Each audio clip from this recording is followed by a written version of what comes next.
things we do for content. Hi, Zizaran here with another League starter for the upcoming Scourge expansion, and this is a build collab with Quantrik, one of the best racers in the game, and this is going to be a Berserker Earthshatter build, and it looks insanely strong, so this should be really good at bosses. It should absolutely be like solo self-unviable, something you can play on hardcore, and obviously really good on softcore as well. It'll definitely pack a really good punch with the endgame gear and stuff, packing over 5 million damage, and that's fairly obtainable. Really good for bosses. All the new Scourge content should be a really solid starter. So as per normal, we're using Path of Building. We'll have a link for that in the description down below, and we're doing our normal step-by-step skill tree. So if you're a new player, it should be fairly easy to follow. It's telling you where to put the skill points, at what point, and obviously ascendancy points is included. So make sure you pay attention to that as we're going along. And then we have an endgame tree with a Thread of Hope and without a Thread of Hope, and cluster jewels, etc. as well. So very easy to follow there. Skills, we are early on starting out by leveling with Splitting Steel, and at level 12 you switch to Spectral Helix. You can see it's very easy to follow here. Once you are level 41, you are able to switch to Earthshatter, and all the gems should be very easy to follow here. Now remember, this is a Warcry build, so you are going to be exerting Warcries, and you want to do those, and you'll see like a number appear on your Warcries. That's basically how many like charges you have left. Get used to the rotation. And then we have Enduring Cry, Intimidating Cry, and Rallying Cry. Rallying Cry is basically giving us damage because we're going to have Herald of Purity, and when the minions are up, we get more damage from the Rallying Cry because of the minion. And then all your endgame links should be fairly easy to follow, and obviously remember you want to like build up rage, which you're getting from doing all your Warcries, and then you have the Berserk, which is like your ultimate. You're going to feel really powerful and good whenever your Berserk is up. In the items, we have like an earlier mid-game set here, and you can see it's pretty straightforward. You want to get like a mace with ideally like 400 DPS. This shouldn't be like too hard to obtain. As you can see, this is just flaring with a crafted fizz on it. So very easy to get here.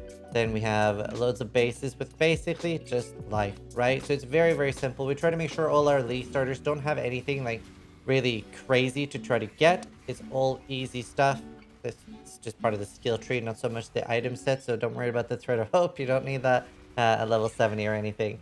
It's more of an endgame thing. And here in the endgame as well, honestly, this is a very easy to follow build. There's no crazy uniques that you really need. You're not really going to be gated behind anything that can end up being insanely expensive. So very easy to follow build. Helmet enchant, for example, Berserker buff effect, really good for any build that uses Berserk, obviously. So at the endgame, with the endgame gear, we're going to be rocking like over 5 million DPS, so it looks really good, and you'll have insane burst. Should feel really good for bosses as well.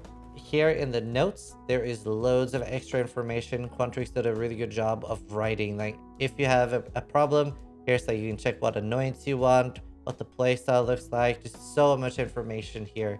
So if you feel like you are struggling with anything, check it up here. Like for example, mana leech early, you can use a Viridian Jewel with physical damage attack leached as mana, and that can help with a lot of mana issues. So the bandits for this build is going to be you kill them all, you get the skill points. Now do remember, if you're playing hardcore or if you just want to be like easy on resist early, it's never a bad thing to help a Lyra at a League start, and then you can respec for 20 regrets later with a Onyx Amulet to a vendor. So that's definitely an option. Pantheon, we're doing Brine King and Garukan. And then to finish off your ailment immunity, we were going to get the 40% reduced effect of Chill and Shock. So let's do our Q&A thing at the end for what we do for every build. How is the socket pressure on the build? Like, is it easy to fit all the gems? It's actually pretty hard on this build. Some of the easiest things you can drop would be castle damage taken, increased duration on the Molten Shell, and faster attacks on Leap Slam. But yeah, it can be pretty hard to fit everything on this. Can the player have mana issues? Absolutely. Especially early game, you're going to be using a mana flask, and now as soon as you get a Viridian Jewel that has physical damage leached as it's like physical attack damage leached as mana, then you should at some point fairly early get enough damage that you are sustaining there, and you obviously have life tap on Leap Slam, etc. until the end game.